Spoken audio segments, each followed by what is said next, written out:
Welcome, everyone. We'll just let everyone get in and settled in. We're looking forward to tonight, so welcome. Let me make sure. I've got one more group that just showed up. All right. Well, I'm Hugh Weber. I'm the Managing Director of Design Observer, and I'm the one that gets the honor of welcoming you this evening. We're going to ask throughout the course of the next 90 minutes that you mute your lines. If you're able and willing, turn on your video because we love to see your face. There's nothing more soul crushing right now than Zoom calls out into the void where you can't see who you're talking to. So if you're willing to turn on your camera, we'd love to see you. Over the course of the next 90 minutes, I'm going to be your voice in part, in that as you have questions and pop them into the chat, I'm going to be rudely interrupting the conversational flow to make sure that your voice is heard and that your questions are submitted. We're pleased tonight to have two extraordinary guests from Champions Design, Jennifer Kinon and Bobby Martin. We also have a guest host, but I'm not going to make that introduction. I'm going to tell you a little bit about Design Observer first and let Jessica have that honor. So for those of you that don't know, Design Observer was founded way back in 2003 by Jessica Helfand, Michael Beirut, Rick Pointer, and William Drentel. From its beginning, it was a collaborative platform for independent thinking and dynamic, provocative conversation about design in the larger world. So these sessions were sparked and started as we all kind of stepped into a new normal a couple months ago. They've been, as I was just sharing with our guests, kind of my highlight for these last 3 months and for everything that we've been processing. But my hope is that you'll get involved, that you'll use the chat freely. It's never something that really needs to be prompted, but I always want to say it. But without any further ado, I'm pleased to welcome tonight Jessica Helfand and to have her kick things off. Thank you, Hugh. And if anybody wants to know why Hugh is so handsome, it's because he's got some unbelievable setup with his camera that we're all salivating over. And if you're all very well behaved, maybe he'll tell us what equipment he's using. But he's been experimenting, and as you can see, his lighting conditions in Sioux Falls, South Dakota are nothing short of fantastic. So thank you for that beautiful introduction. Welcome, everybody. Thank you for joining us. We are really delighted you're here, and especially delighted that we have these wonderful guests tonight. Whose work is incredible, whose writing is incredible, and most of all, I am personally very taken with their partnership, which has been going on since they met as graduate students. And in a moment that is so defined by constant change, there's something really heartening about a productive duo who continue to adore each other and love working together and continue to be so productive. So that should give you all incredible hope for the future. It certainly gives me great hope for the future. We are going to talk for a little over an hour. You'll notice in the chat window that you can post comments. Hugh will be moderating those comments. You can ask questions towards the end, but you can start to ask questions certainly in the chat window as we go. And please don't be shy because we welcome your thoughts. I'd like to introduce tonight's co-host, who's joining me from Redondo Beach, California, Kevin Bethune. You can wave to everybody, Kevin. Kevin's got a remarkable background, trained as an engineer at Notre Dame, did a graduate degree in product design, I think, at Art Center in Los Angeles. He is many things, an author. He's got a book coming out from MIT Press, I think later next year. He's done a wonderful TED Talk. He's the board chair for the Design Management Institute. So this is someone who understands clients, understands the working process, understands the role of the designer in a complex constellation of events across many different disciplines. And he also happens to be one of the loveliest human beings I have ever had the pleasure of meeting. So really just an incredible delight. I'm a new friend for me this year, and someone who I thought would be perfect to help us have this conversation. I am going to turn it over to you, Kevin, and ask you to say a few words as you like, and then to ask the first question. Awesome. Thank you so much, Jessica and Hugh, for having me. It's a great pleasure. Hello, everyone, and thank you for coming and joining us tonight.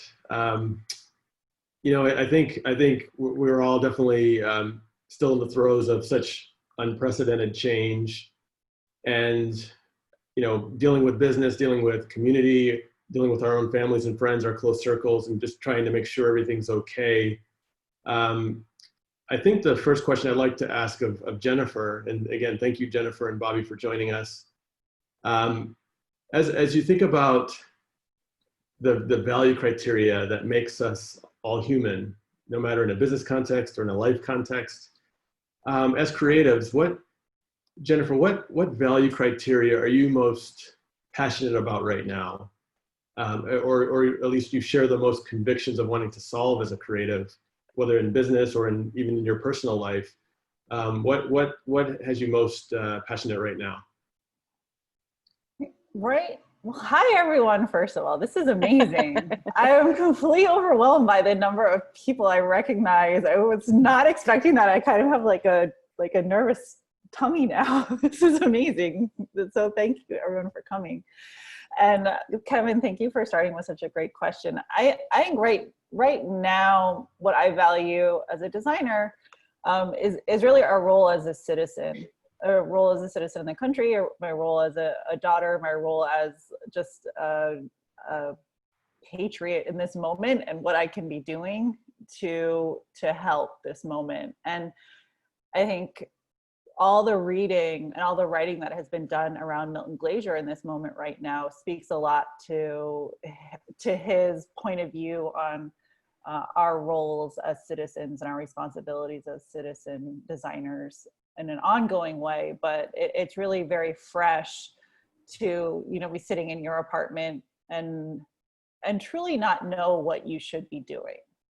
I think as designers, we have this amazing capability to give people the information that they need, but we are not epidemiologists. So we need sources for the information that we should be projecting and communicating.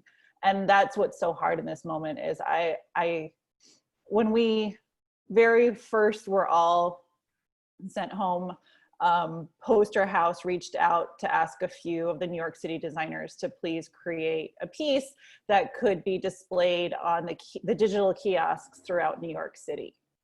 And we felt like that was an amazing opportunity because we knew exactly what needed to happen then. We knew everybody needed to stay home. And all we had to do was beg people to do that. And so we made a poster that just said, "Be still, my love." And just the idea of like asking the city that never sleeps, asking the New York that I love to please just take a moment and take a breath. Like we knew how to rise to that moment and could find our vocabulary.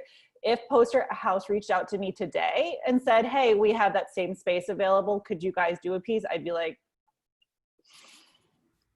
what, how do we help in this moment? What do we tell people to do? And I think that's the crisis is every person here, with all our capabilities could be communicating and could be supporting and could be adding clarity, but we're all sort of stuck waiting and weighing who do we trust in this moment to give us the information we need.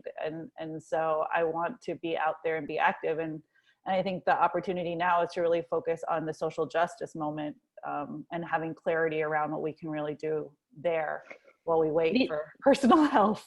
It's such a beautiful answer and makes me think when you use words like focus and clarity, which are clearly part of any branding, successful branding campaign. But I think when I look at your work and what I'm hearing you say also is that there are many ways to enter into dialogue with moments like this that have complexity and urgency and need for people like all of us here.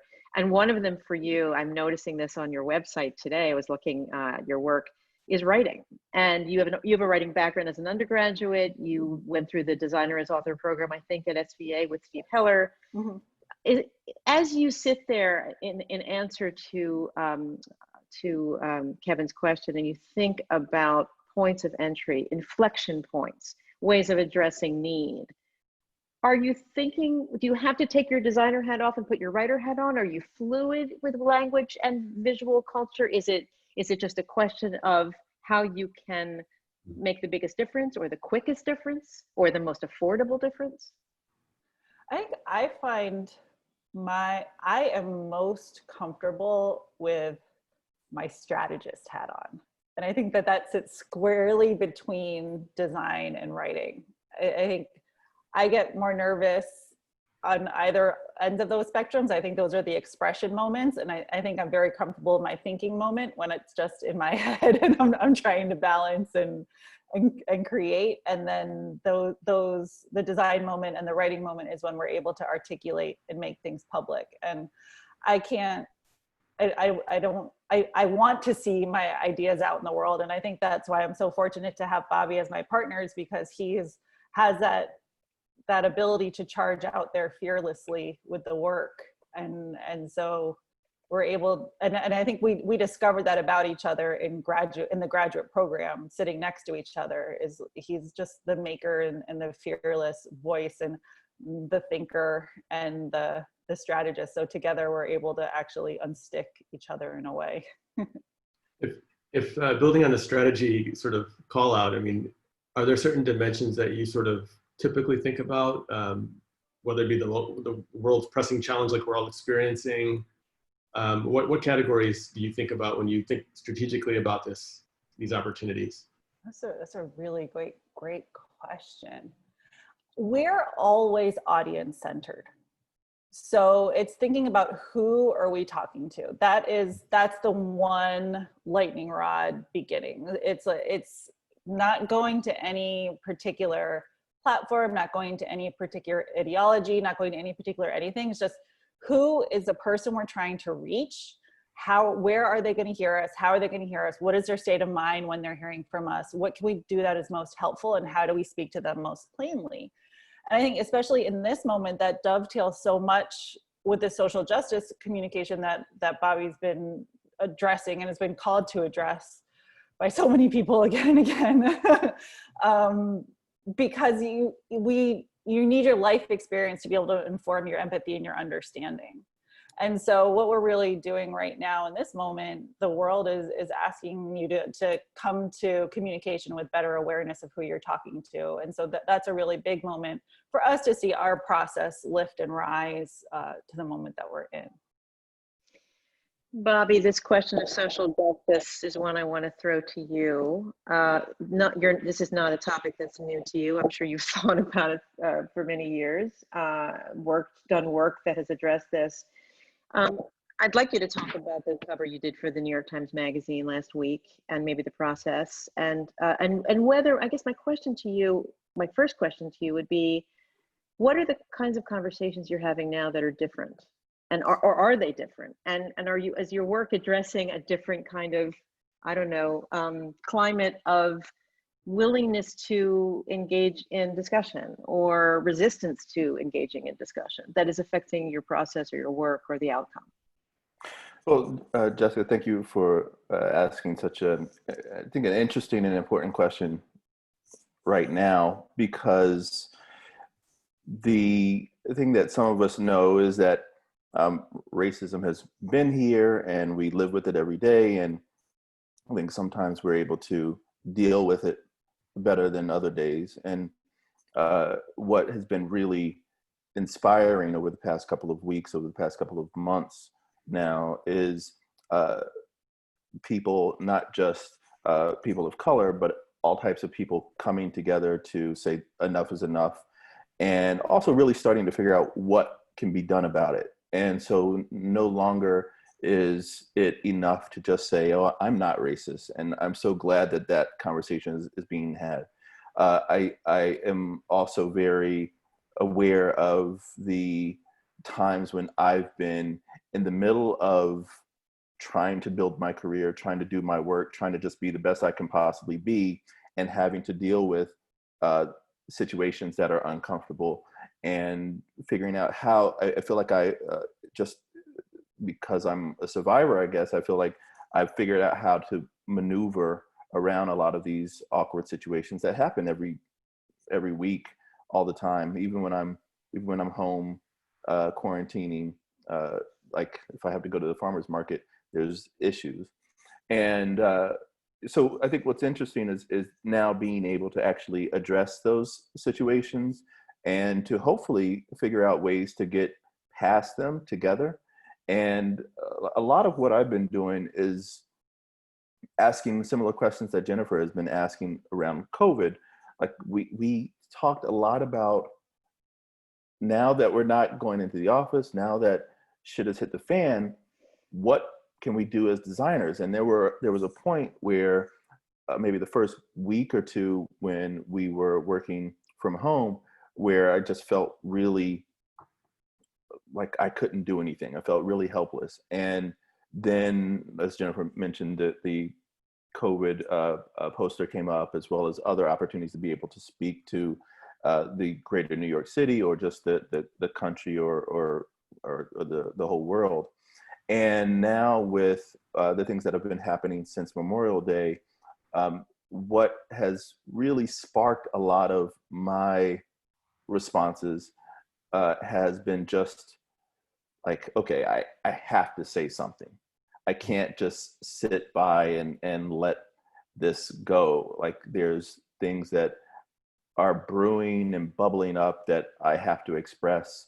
And as you talked about brand, and Jennifer was talking about strategy, we were talking, when you think about brand, there's probably no more pervasive brand in this world than being Black, and the things that come along with that, as just, you know, a brother walking down the street, and the looks and the feeling and the way that people respond. And you know, I can't help but think about these situations when I am running a company, when people are that I have to work with people, when we have to get hired by people, you know, when we get projects, when we don't get projects. I'm constantly thinking about this brand that I happen to be. And what I am also trying to think about is, now, how can we add value? How can we show, not add value, but how do we show that we have the same value, the same equity that others have? That is the term Black Lives Matter, is the Black lives have value, just as much value. And we're not saying we want more value, or, you know, our value is greater than others. We're just saying we want equal value. And so the tools that I have at my fingertips are design and communication, about being able to figure out how to move someone to have a visceral and emotional response. And that's what I sit up at night and think about, and end up posting in the morning to social, which, you know, I don't think anybody's paying attention to my social, but every now and then things will pop up. But it's just things that I have to get off my chest. And luckily, in the past month and a half now, after getting some of these things off my chest, they have resonated with some of the people out there in the world. And then for an article like the Nicole Hannah-Jones article from New York Times Magazine comes up, and Gail Bickler, who is, I think, one of the most brilliant magazine design directors, creative directors there is, it calls me and asks me if I would want to participate in this article. And I was, well, yeah, anything you need. Okay, it's due tomorrow. Okay, let me see what we can do. But what had started to happen is the people started becoming designers and communicating in ways that designers would love to communicate and haven't. So it first started in DC with the painting of Black Lives Matter right in front of the down the street from the White House. And then it started popping up in Brooklyn and Harlem and just all over the world, in Portland, and I think in Oklahoma, and all these different places. And that, as I know most of these faces that I'm recognizing here tonight, I've seen on Twitter, just responding to that visceral, direct communication from people who were feeling it and want others to know that their lives value. And so that symbol, and Nicole Hannah-Jones actually speaks about symbolism in her article, and she says it's time to move beyond symbols and actually make change happen. However, that symbol of Black Lives Matter, of people coming together, and street artists coming together and painting something, and for the world. I mean, I have friends all over the world that have been posting and responding and emailing and texting me about these things, about just that simple gesture. And so I wanted to build on that in some ways by taking what is owed, the copy for, the message for that article, that essay, and really paint it on the cover of the New York Times and send that out to the millions of people that they reach every Sunday. And so that's the thinking that went into that. And it was something that I really enjoyed doing. And the tough part for me is I get really worked up, and I kind of just don't sleep until I get these ideas out. So it can be really stressful, but really important. So that's what I was really excited to participate in. It's funny. Nicole was a classmate actually from undergrad, so know Nicole quite well. And can you just share a little bit about the process of that led up to the poignant cover that was so powerful of the statement to start a necessary conversation? What was that process like? Well, it was really I mean, those who are participating in editorial projects more often would know this, but it was one of the things where you get a call from someone, and then they say, well, we're going to print in a few days, so can you have sketches to me tomorrow? Can we turn this thing around after that? And so the process really started with, I think Jennifer talks about strategy. I often interpret strategy as the concept development phase. So I was thinking, I read through the full article and then started to think about, well, what are the ways that we can, again, make people have a visceral reaction to a graphic, but also make people care about this writing that was so important. And I think it was termed in one of the posts of world-changing writing. And so how do we not do something that's so superfluous and pretty and decorative that it takes a tangent and takes attention away from the message that was so important in that essay. So I wanted to come up with some ways of really having a clarity to what was being spoken about. At the same time, there were some points within the essay that started to highlight some real inequities in a way that I thought were also very clear and powerful. So they talk about how for every $1, Black people have about 10 cents. And so how can you visually articulate that? I mean, that's really clear just with a dollar bill and a dime. And so what I actually did is I took a dollar bill and I looked at 10% of that dollar bill and tore a 10% worth off of that. And you still have this full dollar bill. And then you have this little itty bitty part. And so the part that represented me and my culture and my folks was the itty bitty part. And that was really heartbreaking. And so that was also an idea that we explored as well to really show, to really make the point really clear of the difference in equity. And then what's so interesting about that essay is then there's so much really well-researched, well-written points about why that is the case. And again, I didn't want the design to get in the way. So in the end, Fund Black Lives was one of the ideas that I had come up with, where that would be painted in the yellow type on the black or on the concrete or on the asphalt, like Black Lives Matter. So really still building directly off of Black Lives Matter art, street art. But in the end, what is owed seemed to be more appropriate, but not actually as a question, but as almost a statement, as this kind of declarative. And then so it was your choice. It was your choice to have that particular phrase. Good question. So what I did a lot of different sketches, and they're in the behind the cover video that the New York Times Magazine posts. That I just posted to the chat room. And I think you posted that too. Great. Thank you, Jennifer. And so in that, it shows some of the process of what I'm thinking about or what I'm talking about here. A lot of those points were pulled directly from the essay. There were a couple of parts also that were highlighted by Jake Silverstein and the New York Times Magazine staff. So what is owed was one that came from the New York Times Magazine. And I first started playing with it as a question. because what it does when it's a question, it sparks discussion and conversation. And then that evolved into bolder, and bigger and bigger and bigger. And the Gail and the New York Times came back and said, well, what happens if we lose the question mark? And what that enabled us to do is make the kind of graphic nature of this the boldness of this even more emphatic. And and then I think it kind of walked that fine line of the declarative and the questioning. Which really comes back to this question of language and form. I want to talk about form, and I want to talk about being a maker, which is an overused word, but I think in the context of this conversation at this juncture, it's an important one.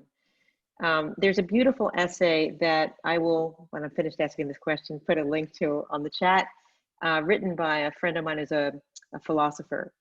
It was published this week in the Yale Review. They're running a series of essays called The Pandemic Files. And she talks in this essay about the experience we've all had walking down the street, listening to something, and then something changes. It's a commercial, it's a shift in gears, the narrative, the tone changes, and how discomforting it was.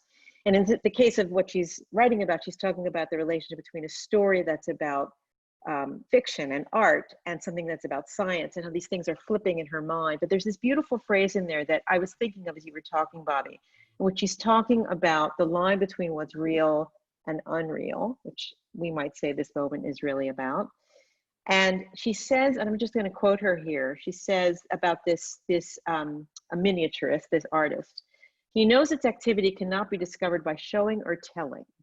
It is known by making, by attempting to make. Making reveals something that being told or shown does not.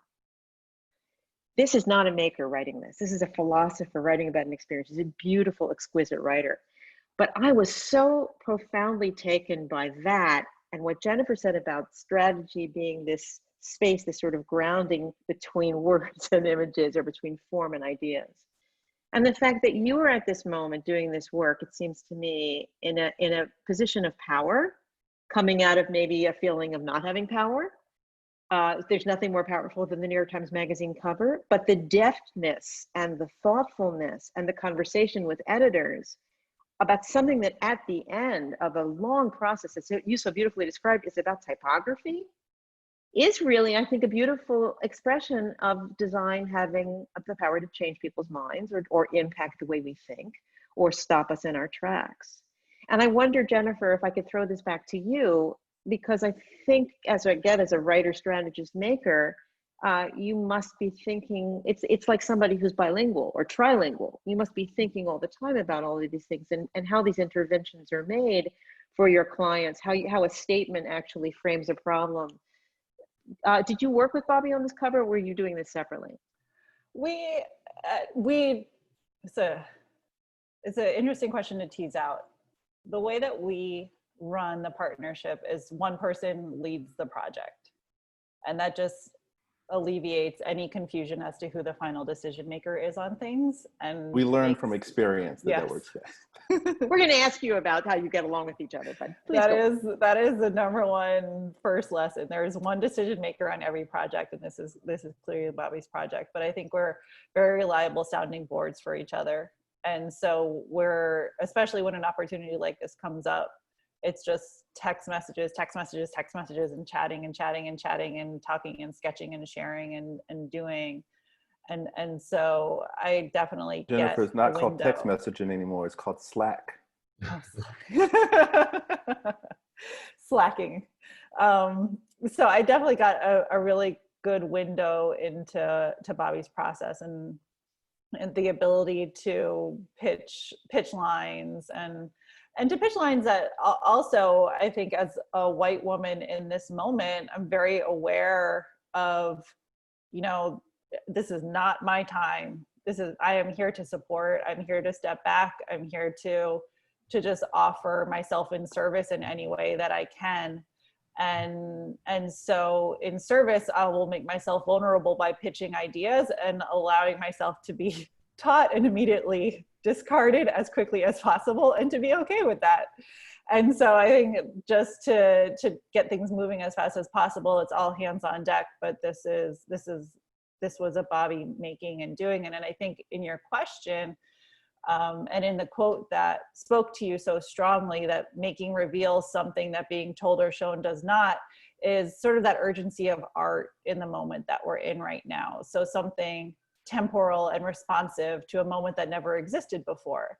So like you can't, nothing can be made for this moment other than making in this moment. And I think that that's what creativity is all about. Like creativity is, you can't test your way to creativity. You can't data your way to creativity. You can't prove your way. You just gotta sort of gut it out and make yourself vulnerable and put it out there and see how it resonates. And so I think that's what I admire so much about Bobby, is his boldness in gutting it out and his willingness, you know, when the whole country is in crisis, to put his work on the cover of the New York Times Magazine, and to know that that's what we all needed in that moment was just really amazing to watch as his partner, and just really exciting to see everything else that's being made by designers in this moment and non-designers, like really citizens in this moment. But it also, what I kept coming back to in that quote is my experience as a teacher as well, is the easiest time to teach someone is after you've given them a challenge. So I feel like going into the classroom, I can lecture for 3 hours and no one's going to hear me if they haven't tried it themselves. But if I give someone an assignment and I'm lecturing about what they just experienced, it's a whole different process. So there's like two different ways to interpret the making and what you just read to us. And I think the making and the response is where art is really powerful. And the making and the learning and the doing of that moment and the processing of that moment is also powerful. So there's just so much in that. And I can't wait to read that essay now. It's interesting as I hear you both, Bobby and Jennifer, this notion of breadth and depth sort of come to mind, where, you know, breadth is sort of that strategy. You have cognizance of this strategic imperative, but you have a moment that you have to capitalize on. You have to express a designed outcome with a high level of craft and impact, right? And I guess now that you had this recent moment with the cover of you know, What is Owed, it's when the phone rings now from clients, perhaps contemporaries in your community. Maybe this is a question first for Bobby. When the phone rings, like where do you start now that these moments actually have happened? Where does the conversation start? Oh, that's a question that can go in a lot of different places. There's definitely been a lot of emails and phone calls over the past couple of weeks. And I think Jennifer and myself have asked ourselves the question quite often over the past few years of what is the role of design? Does design matter? And what has been very encouraging through the making that we've seen over the past couple of months, we have seen that it does matter and it's making a difference, and we can see the success and the impact that it's having, from people marching through the streets, from people painting, from other people sharing. Now there's a whole different language of memes and things that are people sharing across social and others, and it's amazing to see the domino effect of social media. If one thing happens here, how it happens so quickly in all these other places. So I think the going back to the role of design and being now really encouraged by the thing that I know that I can do to make a difference. Like I want to take a step back. Like we not only are we dealing with all the situation with social justice and people now having this reckoning moment with race and racism and the world that we're living in, but we're also living in a pandemic, and I'm terrified. I'm a 43-year-old Black man, and that means that if I get COVID, the chances are I'm going to die. And so I've been staying in as long as possible. I kind of preach to my my parents and my aunts and uncles and my family to do the same, because you also see the racial disparity with this pandemic. And so I now am sequestered in this apartment. And so what can I do about it? What can I do about it? Because I'm actually a little bit afraid to go outside and do too much. And there's people with masks and without masks and all of that. So the thing that I can do is to actually make stuff. I can communicate. I can get information to other people clearly and easily, so that it might make someone else's life a little bit better. And then back to Black Lives Matter, now seeing how careless people are with the lives of Black men, especially, but with the lives of Black people in America, being able to realize, like, Black Lives Matter. It's a shame that we even have to say that in 2020. And when I was asked to participate in this assignment for Merch Aid, where they were providing funds for different organizations, 100% of the profits for a design of a T-shirt goes to any of the organizations that we wanted to. The question that they posed was, what does Black Lives Matter mean to me? And so what I came up with, which you can see on the site, which I'm sure he was posting now, is a simple statement. And I ran this by Jennifer as well. But to me, it was really simple. Black Lives Matter, of life or death. It's not a thing that it's not a fad, it's not a trend, it's not something that's cool. It's like, if we don't matter, then it's a deadly situation. And so the way to be able to help make that point and to make the message clearer, so that people who might take things for granted is to really kind of put that statement out there. And the response was really fantastic there. But again, it was one of those things where someone emailed, someone called, and what we wanted to do was, it gave me the opportunity to use the tools that I have to try to make a difference, or to try to open a mind, or to try to persuade somebody or sway somebody in a direction that is for the good. And so that's really what the conversations I'm having in my head when I'm getting these emails, when I'm getting these phone calls, is what can I do to make the situation better for the whole? I have so many questions. Steve Heller had a birthday this week, and a bunch of people gave him happy birthday messages. And the one that the two of you wrote was very touching to me. And I want to, it's long, I'm not going to quote all of it, but the first sentence was really very beautiful. I mean, it's all beautiful because you're great writers. I'm going to quote the first sentence. In an industry filled with exclusive clubs, you can see where I'm going here, and I'm going to be gentle, narrow awards, and dispassionate gatekeepers. Beautiful. Steve Heller is the anti-gatekeeper. Okay, in an industry filled with exclusive clubs, narrow awards, and dispassionate gatekeepers, Steve Heller is the anti-gatekeeper.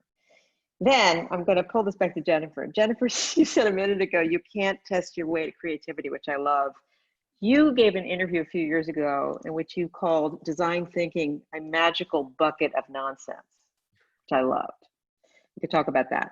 To me, these are sort of similar threads, right? So you are both saying something that I think about a lot, which is design is supposed to speak this neutral language, to be clear to the masses. You talked about audience, to be representative of something we all understand. I think we now know that moment is not this moment. I think that there are different conversations, different languages, different points of contact, different points of entry. And I think what you're both getting at is something that when I was educated as a designer 20 years before both of you, I was taught that graphic design was a neutral language. You know, there's 3 typefaces and you use them well, and there were canons by which design was taught. Obviously, there was also no media and no social media, and many, many things were different. But I think that what's interesting to me looking at your work, which is so exquisite and so principled and so robust, and you work with these amazing clients, is how you're going to make sense of that in this moment, right? So how do you make sense of the universal against the unique? How do you rationalize ways of enabling what matters, or difficult conversations, or perhaps pushing back against exclusivity in a way where your work demonstrates it? Because I think that's what you're both saying, that it's in the work, right? But there's many ways to work. So I wonder if you could talk about, Bobby, I'm going to throw this one to you. I thought you were going to go to Jennifer with that one. Can I? I can go to Jennifer with that one. I'm wondering, well, I'm going to go to Jennifer with some other things, but I wonder if, it's just that, Bobby, as you were talking about the phone ringing and so much incoming request for your voice right now, whether there's room and space for you to initiate new projects together, separately, whether you're spearheading new ways of communicating what matters. Well, it's a great question, and there's also a lot in that question. I tend to ask complicated questions. I'm sorry. No, take any of it you want. Well, what I couldn't help but think about is Jennifer and I met in graduate school at SVA in the MFA design program in September of 2001. And so within a week of us being seated next to each other in that studio, 9/11 was September 11th. And that had a profound impact on our graduate education. So where we went into that program thinking about graphic design, and we came out of that program thinking about world-changing events and what design could do. And that is something that I believe, truly believe, one is Steve Heller's fault, but two is it's stayed with us since that point, and it's helped us to think about the company that we wanted to start and to run and to really love doing every single day, and the clients and the people that we're working with all of the time, because a lot of the work that we're doing, we want to do great work on that large scale. So thank you for the shout out to our clients. We worked hard to get those. And at the same time, there are a huge amount of people that we work with that are companies that are really grounded in the African-American culture, companies that are led or started and founded by women, and that are fighting for equal rights and for getting out there and being leaders and taken seriously. So we want to be able to speak to people on a large scale, and we also want to be able to elevate the voices of the people who have been getting ignored for quite some time. And I think what's interesting now is what has come up in the last couple of weeks is questioning so much. I am a graduate of Virginia Commonwealth University, where I studied under the person who wrote the history of graphic design. Phil Meggs was one of my teachers, one of my best teachers. And then I studied with Stephen Heller, and I learned about design history, about communication, about the work that we're doing through that. However, now we take a look back and we realize that, well, there's the Crisis magazine, Ebony magazine, Jet magazine. There are countless musicians that have had amazing album covers. And who has been designing these things, and are they in the history books? And so now we are able to go back and start looking at that and thinking about how the Caribbean, those from the continent of Africa, those who have grown up through Jim Crow have also had an impact on communication and signage and storytelling and editorial. And so I'm really fascinated by that, because now we can go back and look at the things that I've learned and how now I'm using that to try to get the word out there and to make things even better for more people like me. And now we can also go back and maybe make some new additions to some of those history books to be more equitable and shine a light on people who've often gotten overlooked. And some of that came up in an article that I was asked to give some feedback on, that was written in 1968 by Dorothy Jackson for Print Magazine, which was the Black experience in graphic design. And it's a really fascinating article that was written 50 years ago, but it feels like it was written on May 26th, 2020. So, so those are some of the things that I think about. I don't know if I answered your question directly, but that's a lot of what comes to mind. I want to carry on a little bit with that, Bobby, because I sat down and read the Letterform Archive piece earlier today, I think it was, and it struck me, and a dear friend Forrest Young also kind of responded in this mix, but the similarity that struck me is this line where you talk about a lot of the names you just shared and saying it's no wonder that a young Black design student like me thought that James Victoria, Milton Glaser, and other were Black. And Forrest tells the story of applying to Yale. Paul Rand was Black. That Paul Rand was the great Black designer based on a book jacket, which I think is a wonderfully interesting piece of this. You know, we had a question in the chat that kind of addresses this and maybe is a slight angle off of this around where the action is to be taken, what we as a community can do to force change in the institutions of education, access to education, understanding of design as a profession in a much broader way. But it was an interesting, as I was reading it this morning, I was like, what a unique shared experience to have. Well, nothing that I do is coincidence. But I think what's fascinating about that is I remember first seeing my first time. I was in 1998, 99. I had a professor at VCU who, as part of our assignment, we had to go to Borders. Does anybody remember Borders? We had to go to Borders and buy some design magazines, and one of them that we were required to buy was I Magazine. And the issue of I Magazine that I bought, still have today, I can't remember exactly which number it was, but there was a designer named James Victoria who was featured in that issue. And as you can tell with graphic design magazines and books, a lot of times you're looking at the work. You don't see the people behind the work. And so I was looking at these posters that were really addressing race in a way that I hadn't seen before. I was like, oh, surely your brother did that. And so literally you're thinking about, those are questions that I'm asking, one, because of the way that a poster might have been, a poster about racism and the death penalty might have been created, or the way that, as I mentioned with Milton Glaser, so many of the albums that he made for Tomato Records were just amazing, and for these incredible Black artists. And but what's interesting about that is as a young Black student, you're yearning to find other people like you doing the work that you want to be doing.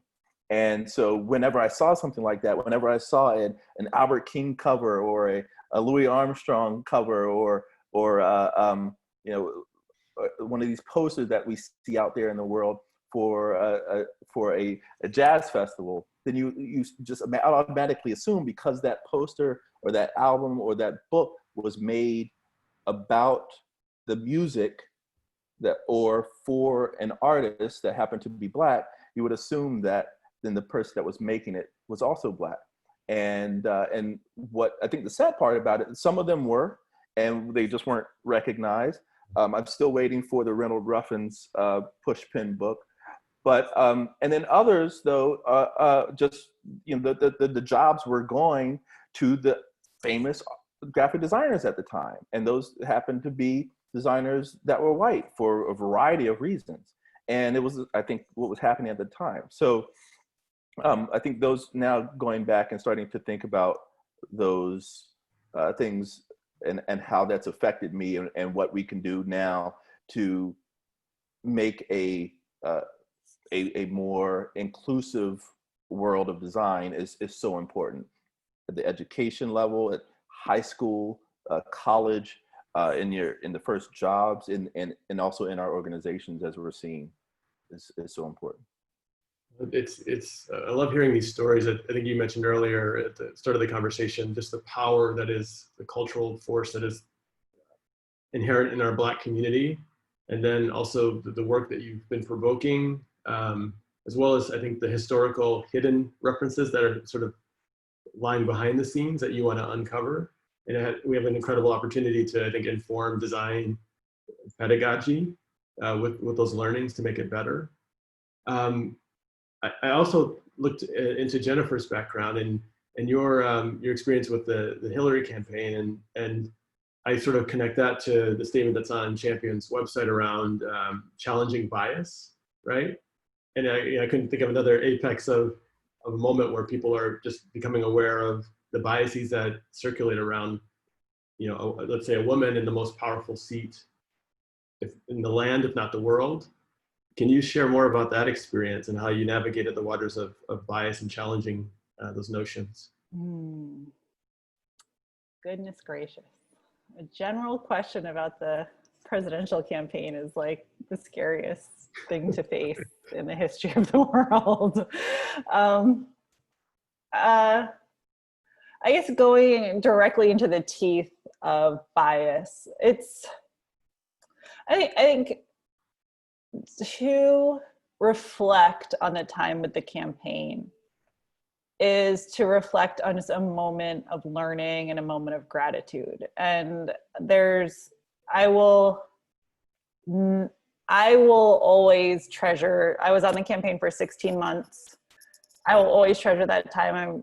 Michael Beirut is on the call, and he is the gentleman I have to thank for that opportunity. Michael, my mentor and the person who made that possible. I think one of my biggest challenges coming out of that is everybody wants to hear you talk about it. And what I have forced myself to do as part of that process is to stand in front of every room and tell every person that I thought I was the best person for the job.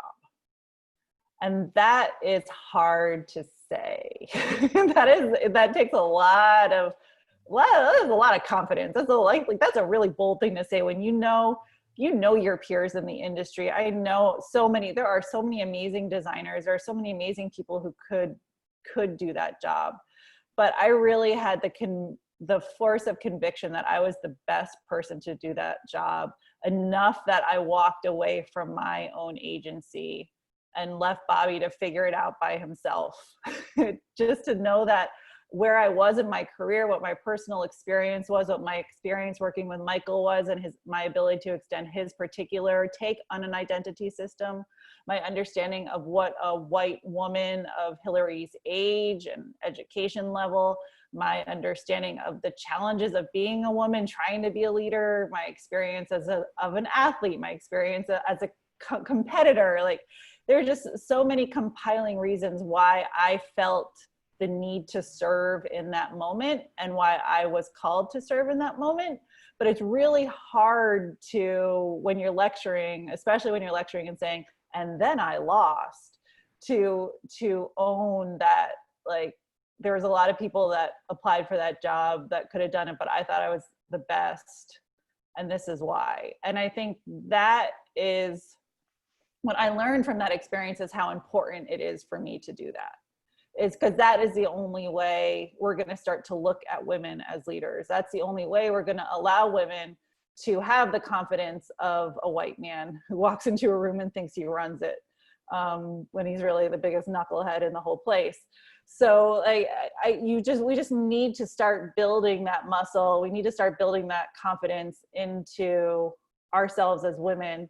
And if I can model that in the face of failure, then that allows more women to take chances with knowing that they can fail and they'll be okay too. And so I think Hillary stepping up for a second time, running again, is just really powerful, to then see how many women ran in 2020. And that's because she stepped up and she failed and she didn't like burst into flame. She's still here.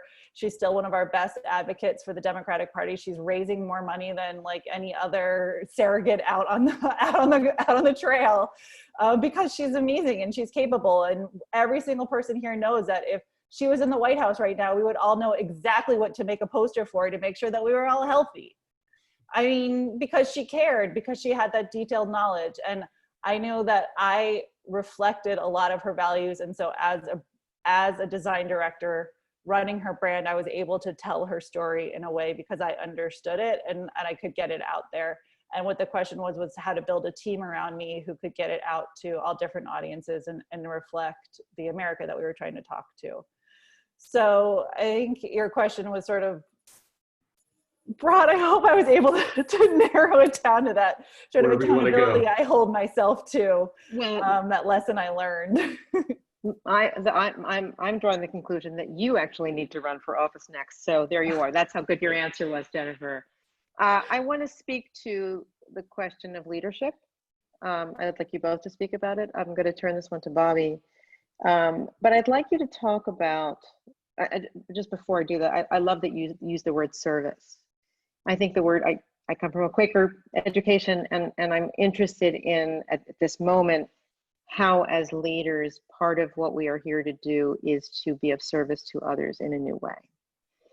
I'd like you to talk to that, Bobby, if you could, and what it means also in a partnership to acknowledge leadership, which is in many ways a singular activity. But you have had such a successful partnership for so many years, and you seem to have such a beautiful, mutually supportive understanding of each other's strengths. Could you talk a little bit about the service to each other, to your clients, and what it means for you as leaders? Sure.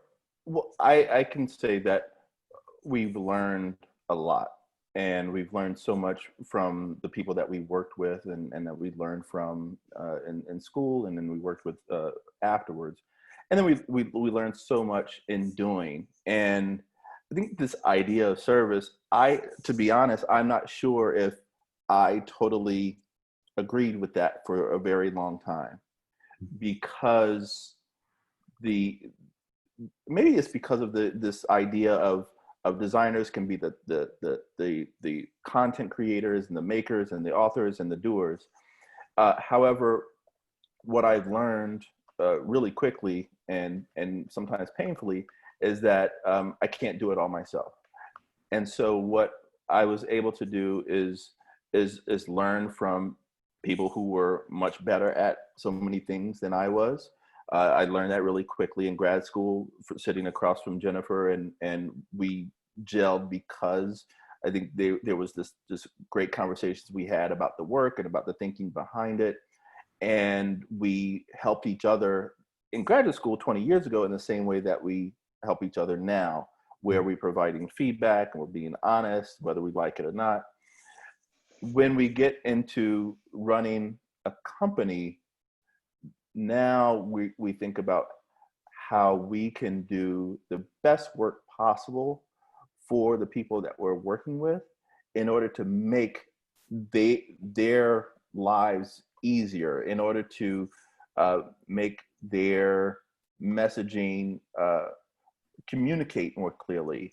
And so it is a service after all. And we are now, I am at least, much more comfortable in coming into a meeting and rolling my sleeves up and collaborating with other people, because I don't have all the answers. And we now have baked a lot of that into even how we do the work, where we are getting so much input and information from the people that we work with at every single project. If we didn't do that, how would we be able to do such a broad range of work?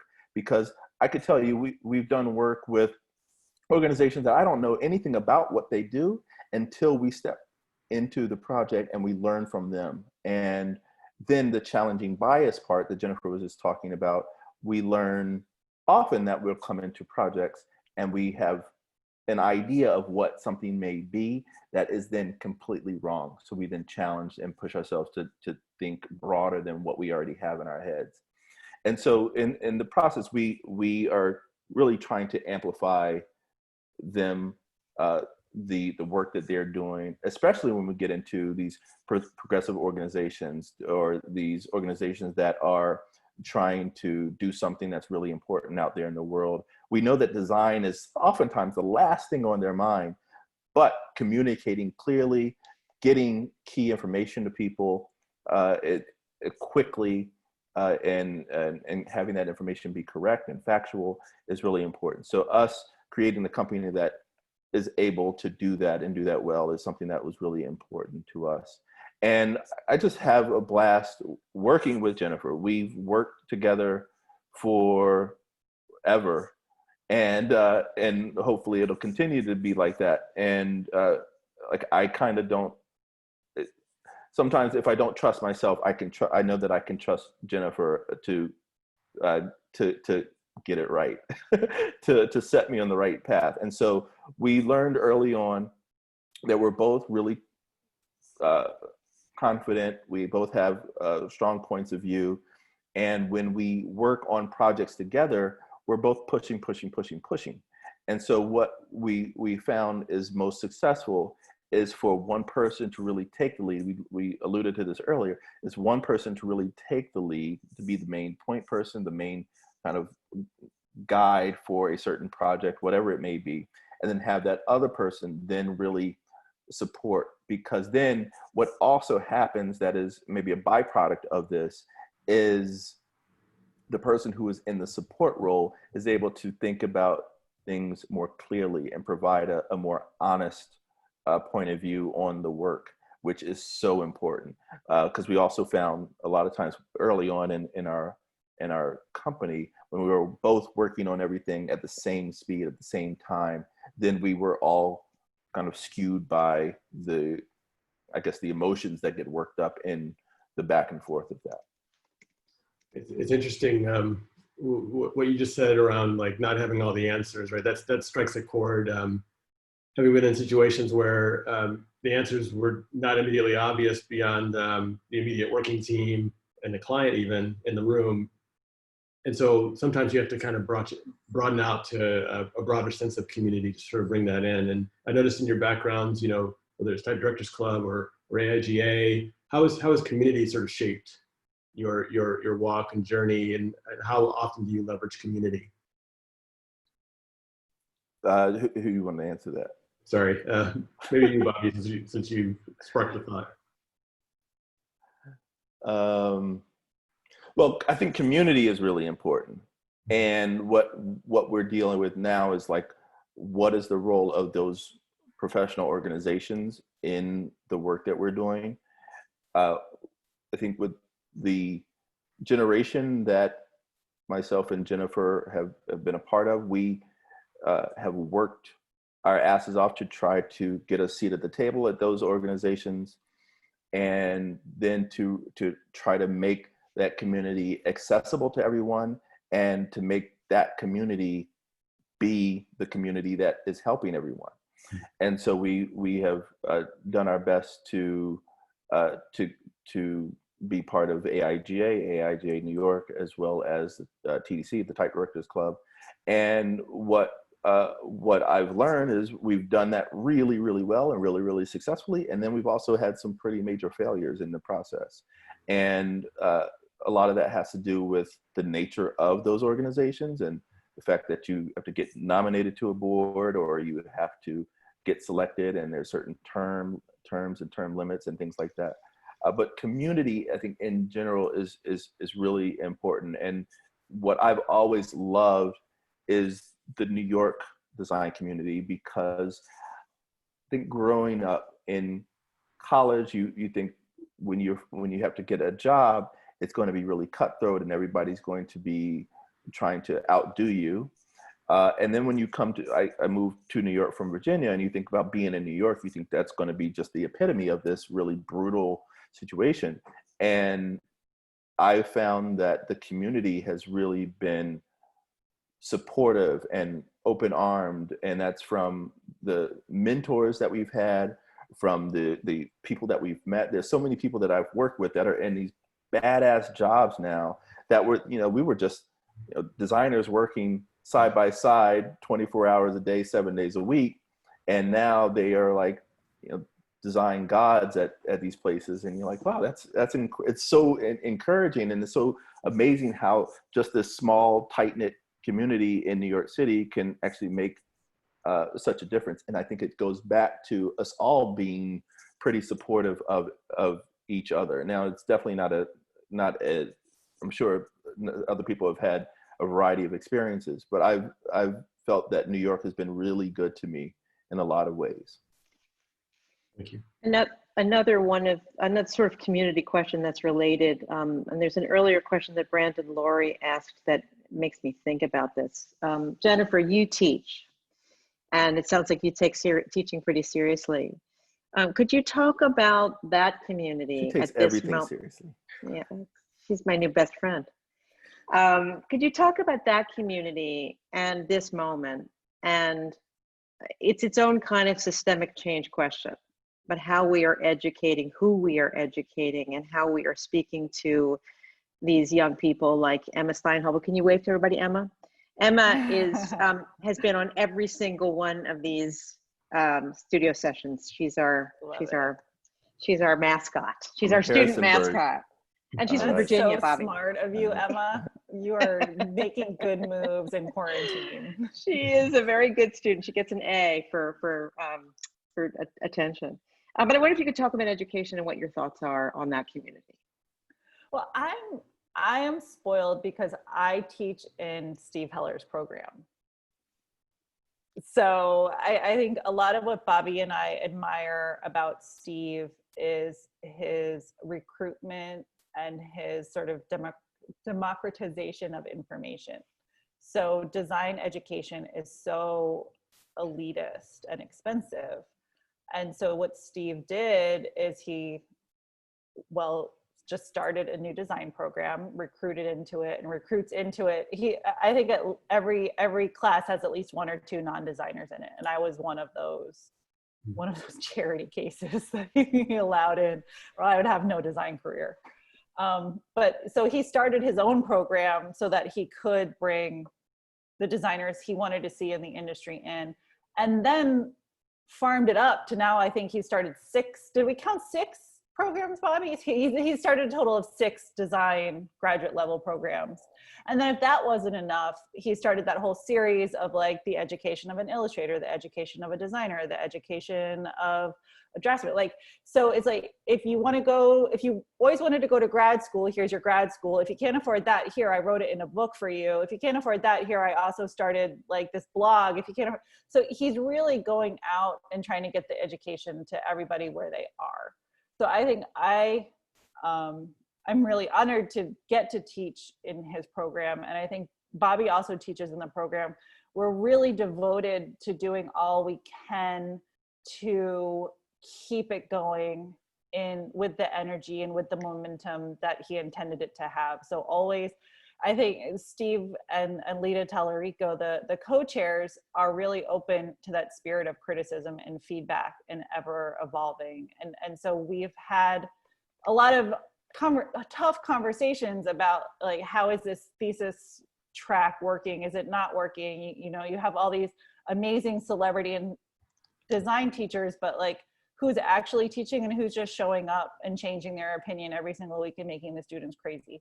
And I think in the particular moment that we are in now, that poster house project that we were contacted to do came out of a Steve Heller essay. He actually wrote in print, what can designers do now? How can designers be citizens? And Poster House was like, oh yeah, we can get you the space. You had the idea, let's just grab the people to do it. So I think we're surrounding ourselves. Bobby and I have had the fortune or the blockheadedness or the relentlessness to surround ourselves with the people that we admire. So to be able to go to the graduate school with Steve and just lay ourselves at his feet and be like, let us teach, let us stay connected, to be able to go into Pentagram and show Michael my portfolio and just grab a hold of him and pick everything out of his brain that I could and try to hold on to him throughout my career, once I was able to go to the campaign and onward, just keep pulling these geniuses in the field and try to learn from them. And now as a teacher, to make myself available and to give back whenever possible. And more than that, to just encourage. And I think that's what I see Bobby right now in this moment doing a lot of, is articulating what active change actually is. So many people are like, okay, here's our Black designer panel, versus like, okay, what did you do to go out and recruit into this position? What did you do to actively demonstrate inclusion? I don't want to see diversity. Diversity is passive. I want to see inclusion. Inclusion is active. What additional work have you taken on to make change? And what are you doing? How come you didn't ask Bobby to speak last year just because he's amazing? Like, he should have been, every single person who had an event ever should have asked Bobby to design and come talk, because he's the best designer in the country, you know? So let's go. Like, why don't wait until now because this is the moment that you do the phone call. Like, do the phone call because you want the best designer to tell you the best story. And I think that's sort of the moment that we all need to address now, and to get behind now, and to call each other out on. And I think that's like, I really am feeling old because like, did everyone watch the Dave Chappelle? He did like that, like mini, like, it's really great. And he starts out like, I'm really happy in the back seat, and like watching the world right now sort of take the reins and push. And this is the first time where I haven't felt like the new kid on the block in the design industry. I think this is the first time where I'm like learning something from the younger generation and seeing how I can do better, and accepting criticism and accepting change. And I think that this is a really exciting opportunity for that. And I think it's really important that all of us that are old just encourage those voices to get louder, and figure out how we can actively like pull up and go and reach and find more voices, and just amplify those at any chance that we get. Okay, Emma? Got that, Emma? Beautifully done. I guess really quick, this notion of change that you speak of, I mean, for Jennifer, there's so much happening all at once. Everything's converging, whether it's design, the power of computation, social justice, business concerns, whatever, it's all coming together. So what do your students like ask you about their future? Like what questions are pervasive that you hear from them? I think it's so base right now. Everyone is in such survival mode that it's really, the philosophical questions aren't the ones on the tip right now. Right now, it's really like, where can I get a job? Like, who's gonna hire me right now? How do I write a cover? Like, if I don't know what students other than Emma are on this, for Emma, you just like keep hitting you. But I cannot stand getting these job application emails that don't acknowledge the moment that we're in. And so students reaching out and asking, how do I pursue a job right now? I just think are so brilliant. And so like they're getting it, versus the students that are just asking for jobs. The students that are asking, or the students that are just making stuff and putting it out there and making themselves vulnerable. It's such a tense moment and a scary moment. And every time you make something, you're exposing yourself for criticism, you're exposing yourself for feedback. But to be tough enough and strong enough to just say, you know, the moment calls for it, and I'm just going to put myself out there, and if I screw up, I'm going to do better next time.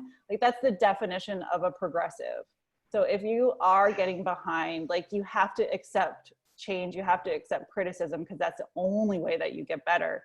And to put yourself out there is how you do that learning. And so like, let's all just be students right now, and all have these questions, and figure out how we're going to feed ourselves in the till November, when hopefully this shit changes. I'm not sure we can say anything after that. But you just completely summarized what's on everyone's mind. You want to jump in here? I am so busy finding links for every brilliant thing Jennifer says that I'm afraid I can't. I'm not seeing a lot of questions in terms of additional details. So I would use this as a spark, knowing that we're right at the end. But in general, Jessica, was there a place you wanted me to explore? I'm sorry for being completely distracted with Dave Chappelle over here.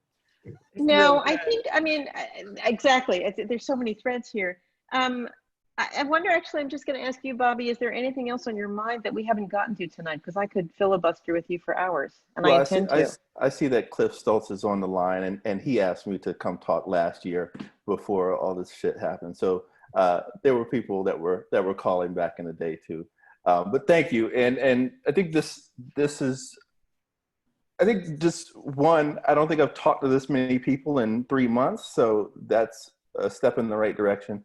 And I think just being able to talk about some of the work that we've been doing and why we've been doing it has been also just good for me. I think it's been kind of cathartic. So I think this has been a session where you've asked us some questions that have also made me like think about what we're doing, why we're doing it, how I better articulate some of those things. And I think the action that Jennifer talked a lot about is something that I think about, because there are so many people, many I think that are here on the line, but there are so many people out there that are actually in positions to make change.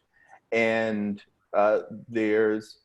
we can always talk about it, but I think it's also not that hard for us to actually go out there and do it, whether it's the hiring of people, whether it's the recommendations. I mean, so many people have helped me and supported me throughout my career that I'm just so grateful. And I think that it's really important for us all to now continue to do that for others. And that's what that's why most of the emails and the students that we get, even if they aren't addressing the current situation, I'm still trying to be a little bit encouraging. And, as Jennifer, you mentioned that they have to learn by going through it, right? So they have to go through it and make the mistake, and then they learn from that. You could tell them to don't do that and they'll still do it. So I think for us to be able to just go out there and know that a lot of us have situations where we can make somebody else's situation better, whether it's through the making, whether it's through the hiring, whether it's through the doing. So that's what gets me really excited. I might actually ask a question, and I think it builds off Bobby's for Jennifer. You wrote an article in June on the website that kind of properly worked us through the months of the last 4 months, from denial through disruption, acceptance, adaptation, reflection. And I'm particularly glad we're now in the beyond, which is recovery. I'm just going to accept your brilliance as that's where we are. But a message of a moment to over deliver, to look at values as a core, but to really extend. Maybe that's a good way for us to wrap up, if you'd share a little bit of the thinking there, Jennifer. Absolutely. We, like everyone, completely lost our footing. I consider myself to have a really great imagination, but I could never imagine a world where you can actually shut down the playgrounds in New York City. I can never imagine a world where we all just stop going to the office. Like, it's a sort of thing where you see on the news and you're like, what did that feel like? Like, what happened when you, like, the first morning when you didn't put your jacket on and walked out the door? Like, what was that moment, that, like, the daily tangible thing? So even in my greatest imagination, I couldn't see this moment coming. And to get our feedback underneath us, we took the moment on almost the way we would take on any project for any client.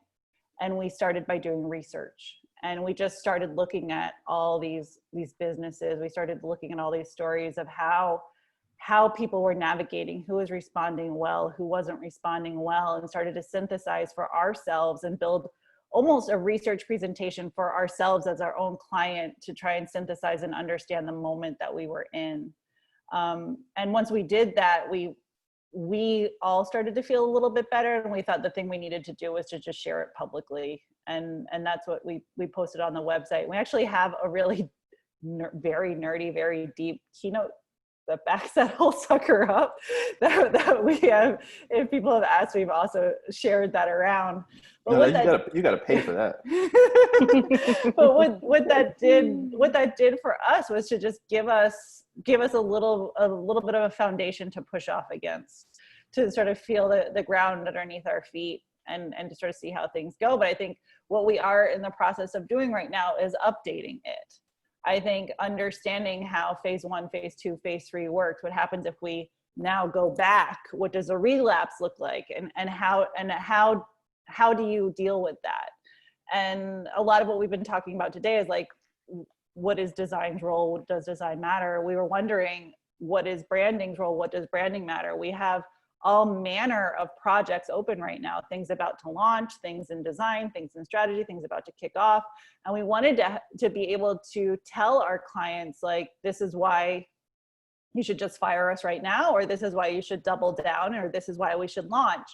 And so we wanted to be able to go to them with a studied advice. And so we're trying to refresh that now to understand, you know, given the rise and potential fall or potential rise again, what is branding, and what can we do in this moment with our skill set, making sure we're doing that from an informed point of view and not just an emotional point of view. And that's what that's all about. And the crazy part is our 10-year anniversary was March 2020. And so we came, man, you think we're high energy? You should have seen our guns blazing March 2020. We were ready to tear in. We renamed the company. We had this party with all of our designers. We're like, guys, this is our year. We're going to self-publish a book. Giddy up, here we go. Literally a week later, we had the last party in Manhattan, I think, maybe. And so we were just left thinking, like, all right, we sort of took ourselves as a client last year, and so we'll continue to do that, to understand, you know, we just went through this rebrand process. What does that mean now? Does it mean anything? Should we just forget it all and just wake up and go march every single morning? And to process that, we did it through the process that we trust the most, and that is the branding process we bring to our clients every day. And so that's what that essay is.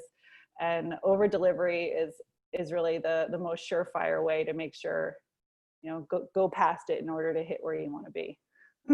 Well, this session has been over delivery embodied. I think 90 minutes of wisdom, and I think humanity, and as others have noted, vulnerability.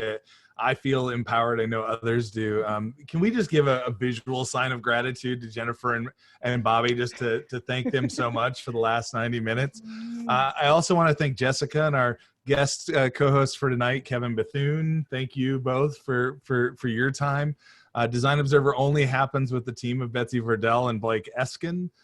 Those of you that have been here before also know that any net proceeds, any extra pennies or nickels that come out of this go straight to Design for America, an incredible college level program.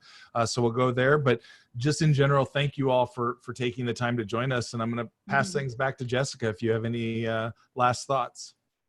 It was a wonderful, wonderful evening. I mean, from start to finish, not a note that wasn't fascinating and generative and generous because of your generosity. And it's a beautiful comment in the chat about the fact that this is really a moment to be generous. And certainly we've seen that demonstrated here tonight. I can't thank Kevin Bethune enough for picking up the reins. You're a natural. You're stuck with us now. We're going to have you back to do this again.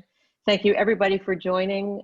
We did it in an hour and 29 minutes, 9:30, we're done. Thank you. We'll see you again in 2 weeks. We'll be announcing whatever we're doing next when we do. Thank you again. Thank you, Hugh. Thank you, everyone. Good to see everyone. Thank you, everyone. Thanks, Bobby. Thanks, Jennifer. Bye.